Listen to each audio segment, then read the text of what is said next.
Now, after having cancer and an above-knee amputation, there is no stopping Annabel Kiki from Lichfield. She won the Golden Boot at the Amputee Football World Cup in 2024, and she's now taking on para-swimming.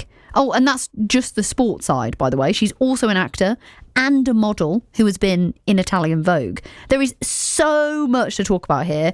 Annabel, tell us, where did this swimming journey begin? Well, it's a really funny story, actually. I was coming towards the end of my chemo treatment, and I was still on immunotherapy, and it was part of my physiotherapy that I would go swimming, and it was just a public pool, and I had broken my wrist at the time trying to ride a bike, relearning to ride a bike, yeah. So I was swimming with a broken wrist, still on immunotherapy, and I was just swimming with my physiotherapist, and I got spotted by a para coach who just saw me swimming and was like, oh, you know, how fast can you swim? Can you swim 50 metres? Can I time you? And he timed me, and he was really, really happy with the time that I got. And he just said, you should come and you should start training. You should start this para swim pathway. And it was all so fast, because I was no hair, broken wrist, on immunotherapy, and that is where it began. And he just said, start training, you could go really far. So I hadn't even thought about swimming really until that very moment. And that was just at a public swimming pool, yeah. And he was... What are the chances? I know, exactly. It's just like, it was crazy. And he just said, come along, come train with me. And I did, and I instantly fell in love with it. Wow. And so at this point, you said you just finished chemo. Had you had your amputation? Yes. At that moment? Yes. So this is on the back end of my treatment. So chemo was finished, but I was having immunotherapy, which is supposed to train your cancer cells, your white blood cells, to kill cancer cells better. Yeah. Wow, that is an incredible story, and not what I was expecting you to say. No. So it started quite a long time ago then. Yes. If you don't mind, can you go back and can we talk about your story and where it all came from, like you becoming an amputee? Yeah, so I was an extremely sporty kid. I did so much. I played football, I did cross country, I did do swimming lessons, never competitive swimming. I played netball for my school, and so I did so much. And one day my knee just started aching, and it was really strange. It was aching all the time when I was sleeping. When I was in school, I couldn't sit still because my knee was just so sore. And I just assumed, I do so much sport, it's an injury of some sort. And my mum was the same. When I was ill, she always said, just go into school, you're fine. That was kind of the mindset we had. So I was just like, oh, I'm fine, it's just an injury or something. Until one day I was in school and I just couldn't take it anymore. And I was just like, I can't do this. And so I phoned my mum and I was like, Mum, it's really, really hurting. I don't want to be in school right now. And she, as the typical mum says, if I'm taking you out of school, we're going to get an X-ray. And it was strange because we were actually kind of laughing about it in the waiting room, like, oh, I'm going to get a cast, like, what's going to happen? And I had an X-ray and the nurse just said it's not normal. And I had to go to another hospital for an MRI, and I was told I have osteosarcoma, which is a very rare bone cancer. Only 30 children in the UK get it a year, which is insane. And from that point on, my world just kind of fell apart. I had to have a 1.5 years of chemotherapy, an amputation, nearly died of sepsis on the way from an infection in my central line, and then the cancer returned to my lungs, so I had to have a lung surgery, which my lung was collapsed in the process. And then I had another lung surgery after that, and my lung was collapsed again. So it was a very, very rough 1.5 years to 2 years of treatment and surgeries and immunotherapy, as I've mentioned. And it was just something you never envisioned to happen. You just never would guess it, would you? But it happened, and it sucked, but there's only one way forward, and you just have to kind of pick yourself back up, even in the worst of times, and just find the positive. It's It's emotional and it's Yeah. beautiful to hear your story and to see how you have picked up and carried on, because you've not just picked up and carried on, you're doing absolutely incredible things. We're going to talk more about the swimming, about the amputee football, but there's modelling, there's acting, there's so many things going on in your life. You're grabbing life by the absolute horns. Thank you. Is that about that experience? Is the sort of way that you've dealt with this? Because the amputation, for example, you've not just embraced it, you've not just you are absolutely owning that is part of you and you're celebrating it. Is that part of your mentality and your journey, do you think? I think after what I've been through, you just realise how precious life is, because I was with sepsis on the brink of death. Literally, it was awful, and it just puts things in perspective, and you think, wow, you need to grab life. You need to grab every opportunity that you get, because you don't know what's going to happen in the future. You don't know how long you have left. You don't know what awaits you. And so since then, I have just said yes to absolutely everything, and I've just chased my dreams, and I'm still chasing them. And there's so many dreams that I want to achieve, like the acting, for example. My heart is in acting, and I would love to be in films and series, and I'm having acting lessons and American accent lessons as well. And it's just being proactive and actually grabbing life and every second, and being grateful for every second that you get, even if I'm just, let's say I can't sleep at night and I'm lying in bed and a bit frustrated, I can't fall asleep, but actually I'm safe and I'm in my house and I'm in my own bed and I'm not in a hospital room. It's just those little moments that you might not appreciate at the time. It puts things in perspective after what you've been through. Beautifully said. And I think, I don't know if I've spoke about this a lot on the radio, but obviously this is an experience that we share. Yeah. Because I had cancer as a child too, and I like to think that I'm trying to do some of the same things. But I mean, when I look at the things that you are doing, and you're actually not even that far out, really. It was only, a few years ago that this happened to you. You've already won the golden boot at the Amputee World Cup. And I think the thing to mention here is you went to the Amputee World Cup with the England team, but you guys had to raise the money to do that. So that's hurdle number one. How do we raise the money? You managed to raise the money. You told us here on Radio Stoke about doing that. Then you went to the World Cup, and then you got the golden boot. Like, I know this was 12, 18 months ago now, but how do you reflect on that experience? Because that's incredible before we even speak about para swimming. Yeah, well, first of all, I do think you're very inspiring as well. After what you've been through and what you're doing now, I truly look up to you. So that's very sweet. Thank you. And in terms of the golden boot and the World Cup, it was honestly just like a dream. And sometimes I look back at it and I'm like, did that actually happen? Like, did I actually go to the World Cup and win the golden boot? Like, seriously, like in what world am I living in right now? But no, it was a really good experience, and being there with my teammates after having to raise so much money, thinking we weren't even going to go in the first place, it was truly, truly magical. And the football is a charity. The EAFA has to fund all the competitions themselves, and they're actually having a World Cup every 2 years now, because obviously the sport is so new and we want to get it out there as much as possible. There's more competitions being arranged, and it's just a matter of how are we going to get there without the money.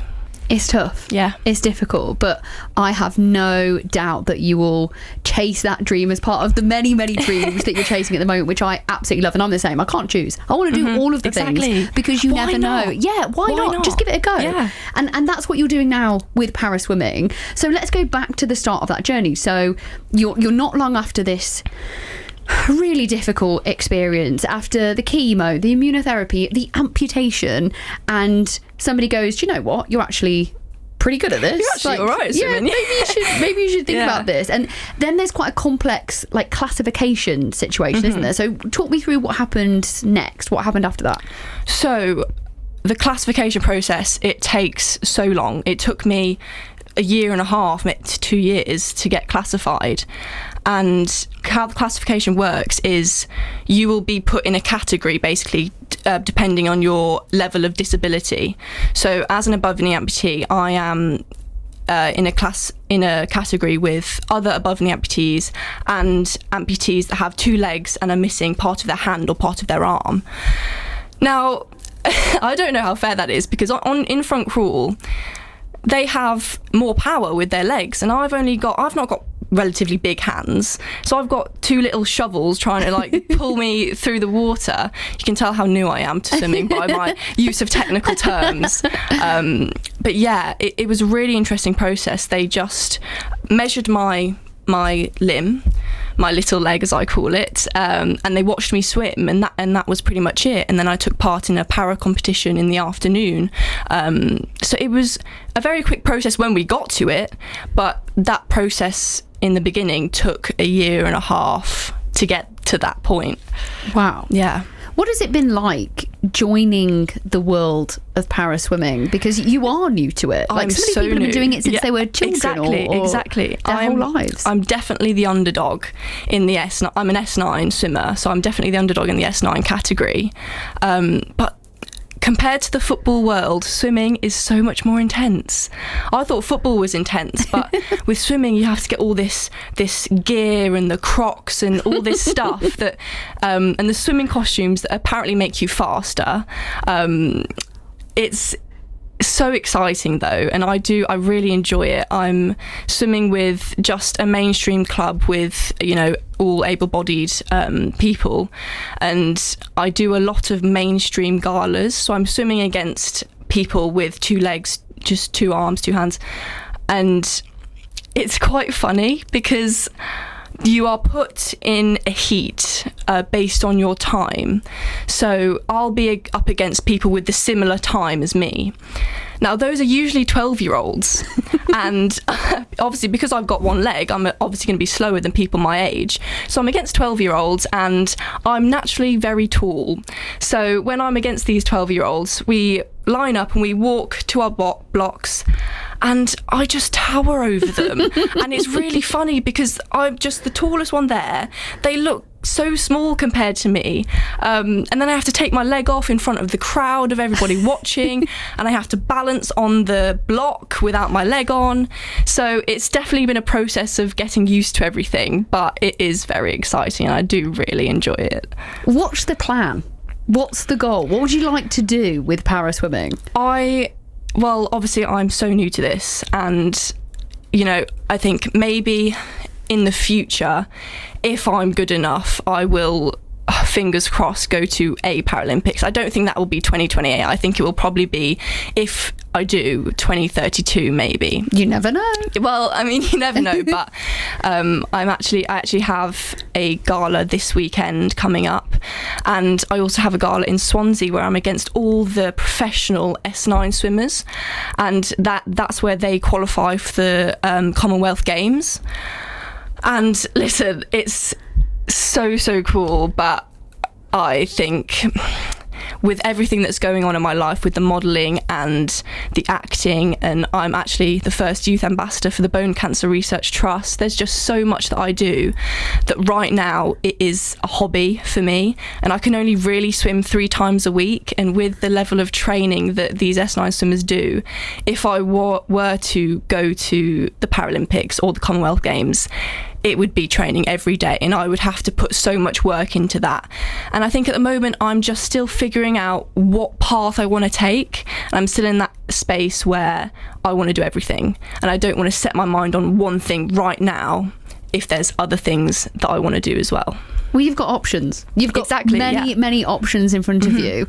So that competition, you say you're going to be against all of the sort of professionals who are trying to qualify for the Commonwealth Games. What if, like, we just put it out there, what if you swam a time that was competitive with that? What if? Does that mean that you would get to go to the Commonwealth Games? I don't think I will be able to swim as fast as them, if I'm being completely honest. Again, I'm the underdog. I'm so new to this. I am getting faster, but they have been training since they were so young, and there's people that are amputees that have been born like that, or have lost their legs so much earlier, and so they've had a lot more time to get faster and get used to swimming as an amputee. Me, I don't think I will swim that fast, but I mean, you can only dream. Yeah, just why not? Give it absolutely everything you've got. What was that like, actually, learning to swim as an amputee? You say you have to take your leg off before a race. Is it obviously you had to learn to walk again after your amputation. Is it a similar experience with swimming, or how did you take to that? Swimming feels exactly the same. Okay. It's not that different. And I remember I was speaking with my mum when I first started swimming, and she said, Annabel, aren't you just going to swim in circles? Because obviously you don't have that extra power on your left side. And I was like, Mum, no, I'm not going to swim in circles because my other arm compensates. But no, it feels exactly the same. It just feels very natural. But it's really interesting that in the water, my little leg doesn't move. Because if I try and kick with my little leg, it kind of puts me off balance, because obviously it's not really doing anything, is it? But no, it feels exactly the same as it did before, just without one of my legs. Do you have to put a bit more through your, if you call that one your little leg, your big leg? Or your regular leg? Yeah, I don't know what you call it. It's little leg and big leg. And it's quite funny in my family that little leg gets all the attention, and every so often we say, oh, big leg, you're doing a good job, big leg, you know.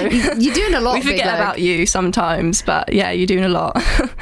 I think, you know, it's interesting you say it's a hobby when you are putting a lot of time into it. You're training 3 times a week. You're going to be at a competition with the professionals and sort of part of that. And you know, you're swimming in able-bodied competitions and doing all of these things. How do you prepare for that when you go into it?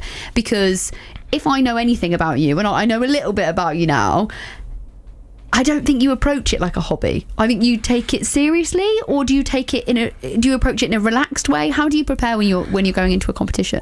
I just think that life is so much bigger than like we realise. Like little things like competitions, they don't matter as much as you think in the grand scheme of things, if that makes sense. And obviously I try my best, and I try and swim as fast as I can. I'm not the fastest, but it's fun, and I'm doing it for enjoyment at the moment. And I'm not sure, obviously, until it becomes, you know, every day, if it's something that I'll definitely take to. How do you balance your time between all of these things? Because you recently did your GCSEs, Yes, didn't you? yeah. So now you're balancing your time between swimming, maybe playing a little bit of football still, and the acting and the modelling and the auditions. How does your life look at the moment? Is it different every day, every week? Listen, I take a day at a time, because there's so much that I do that I just need to kind of stop and assess each day. With modelling, with acting, I'm almost filming self-tape every day. Swimming in the evenings, sometimes gym in the evenings when I'm not going swimming. Football's restarting soon, so that should be good. You just got to grab life, and you just got to take every opportunity. And that's what I promised to myself in hospital, is that whatever opportunities that I get, just say yes, because you don't know what it's going to lead to. You have no idea. Like, just that person in the swimming baths who said, hey, do you know what, you could do that, that's got you to this point. And the auditions and every single moment, you're absolutely right. Now, this might be quite a difficult question, because I think you're still working out which path you're going to go full speed down, or go down all of them. Like, you absolutely can. What would success look like if we were sat here in 12 months' time? Oh, that's such a good question. Honestly, success to me, obviously I would love to be an actress, I'd love to be a model, I'd love to be a swimmer, but the true success, I think, is just being happy in whatever I choose to do, just being content and just being with my family, just enjoying life, because that's what life's about. No matter what you do, if you're not enjoying what you're doing, then there's no point in doing it. If you could speak to a professional sports person who's able-bodied, what would you say as your advice that you have learned from being an amputee? Because it's a different experience, and you've had to go through something very traumatic that not every single sports person has had to face. We all have different circumstances, different lives, different events, but have you got any advice that you think is specific to being you and going through your experience that would help an athlete? When you're an athlete, you can get so caught up in, you know, the competitions and the pressure of being an athlete and being a swimmer, and you can really feel it. Like when I'm at competitions, like you can feel like there's pressure, and it's like you need to swim fast and just go. But my advice would just be, I don't want to like make it smaller than it is, but there's bigger things, and if enjoyment is the biggest thing for me, if you're not enjoying it, then there's no point. Yeah, just enjoy what you do, and life's not that deep. Life can change in a split second, and don't put so much pressure on yourself that it's unbearable type of thing. I think that's absolutely lovely advice. Thank you so much for coming in and being so open, so honest, and sharing your story about the many really exciting things that you're up to. And I'm really excited to see what you do next. Thank you so much for having me. It's been so lovely to chat with you today. The wonderful Annabel Kiki.